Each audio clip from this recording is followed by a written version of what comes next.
Hi guys, আজি ওলাইছোঁ জোনাইলৈ যাবলৈ। বহুত দিনৰ মূৰত ক'লৈকো নাই যোৱা। নতুন বাইক কিনি পিনি একদম টাইমে পোৱা নাই আপোনালোকক ভিডিঅ' দিবলৈ। আজি যাম, বাইকখনো ছাৰ্ভিচিং কৰিব আছে আৰু আমাৰ AJYCB অফিচত যাম।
হাই গাইজ, আমাৰ অসম জাতীয়বাদী যুৱ ছাত্ৰ পৰিষদৰ 20 সংখ্যক অধিৱেশন আহি আছে 16 আৰু 17 তাৰিখে।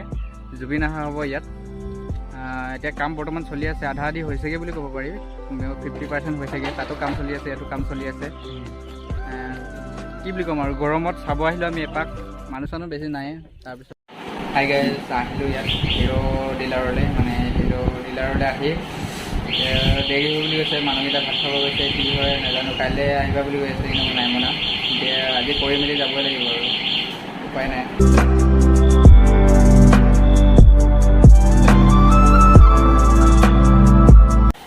ছাৰ্ভিং হৈ গ'ল, একদম সন্ধিয়া হৈ গ'লগৈ, দেৰি হৈ গ'লগৈ।